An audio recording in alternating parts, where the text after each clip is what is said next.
എല്ലാവർക്കും നമസ്കാരം. കൃഷിയിടങ്ങളിൽ വന്യജീവികൾ കയറി കൃഷിയിടങ്ങൾ നശിപ്പിക്കുന്നത് ഇന്ന് നമ്മുടെ കേരളത്തിലെ മലയോര കർഷകർ നേരിടുന്ന ഏറ്റവും വലിയ വെല്ലുവിളികളിൽ ഒന്നാണ്. ഇത് കർഷകരുടെ മാനസികാരോഗ്യത്തെയും ഉപജീവന മാർഗത്തെയും ഇത് ജീവന് പോലും അപകടങ്ങൾ വരുത്തുന്നു.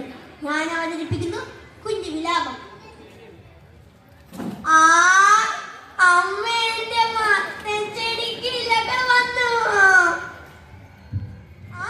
നല്ല ഭംഗിയുണ്ടല്ലേ കാണാൻ, എനിക്കും സന്തോഷമായി. അമ്മേ, ഞാൻ ഈ ചെടിക്ക് എല്ലാ വെള്ളം നനയ്ക്കുന്നുണ്ട്, ഇതിന് വലുതാവുമോ? തീർച്ചയായും മോനെ, ഓരോ ദിവസവും നിനക്ക് കാണാം ഇതിന്റെ ഇലകൾ ധാരാളം ഉണ്ടാകും, വള്ളികൾ നീളാൻ തുടങ്ങും. അമ്മേ, അപ്പോൾ ഇതിൽ മത്തങ്ങ ഉണ്ടാകില്ലേ? ഉണ്ടാകും മോനെ. ഇതിലെ ഇലകൾ വലുതായി അതിൽ മഞ്ഞ പൂക്കൾ വരാൻ തുടങ്ങും.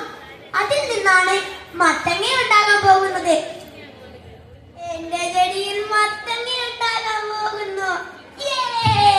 ഞാൻ ഇതിനെല്ലാപ്പോഴും വെള്ളം നനയ്ക്കും. മോനെ, മത്തൻ ചെടിക്ക് വളരാൻ ധാരാളം വെള്ളവും വെയിലും ആവശ്യമാണ്. നീ അതിനെ നോക്കില്ലേ? ഞാൻ നോക്കിക്കോളാമേ. ഇതെന്റെ മത്തങ്ങ, ഇതിന്റെ സ്വന്തം മത്തങ്ങ. എന്താ മോനെ, നല്ല സന്തോഷത്തിലാവോ? നോക്കിയാച്ച എന്റെ മത്തൻ ചെടി. അച്ഛനെ വിശ്വാസായില്ലേ?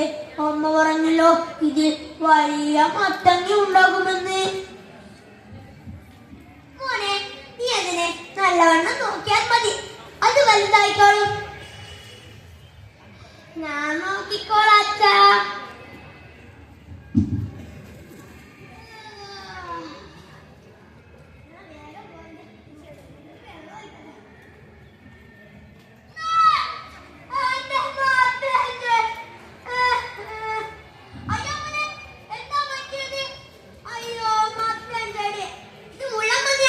ഒരിക്കലും ഗുണപിടിക്കില്ല വിറ്റാണെങ്കിൽ ഉള്ളമന്തി, കാട്ടുമന്തി, കുരങ്ങൻ ഇപ്പോൾ നാട്ടിൽ കൃഷി ചെയ്യാൻ പറ്റാതായി പോയി.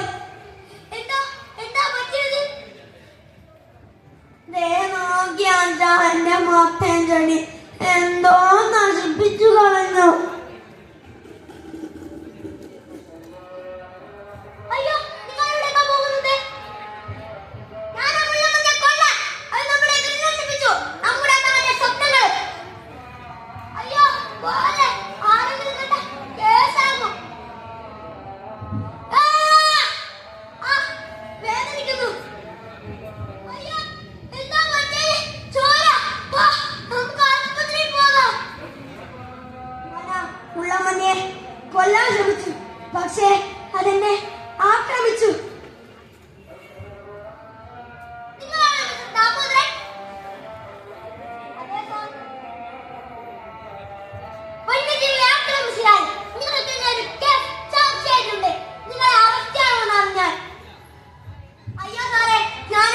കുടുംബത്തെയും കൃഷിയെയും സംരക്ഷിക്കാൻ ശ്രമിച്ചതാണ്.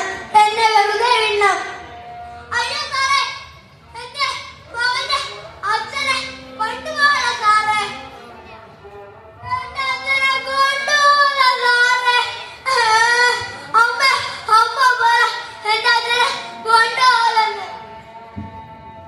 ഇതിനെല്ലാത്തിനും കാരണം ഞാനാ. ഞാനൊരു കൃഷിയൊന്നറിയില്ല. എനിക്കൊരു മത്തന് വേണ്ട, എനിക്ക് എന്റെ അച്ഛനെ മതി. കർഷകന്റെ ചോരയുടെ വില എന്താണ്? വന്യജീവി ആക്രമണങ്ങൾ നേരിടുന്ന കർഷകൻ തന്റെ സ്വന്തം ഉപജീവനത്തെ സംരക്ഷിക്കാൻ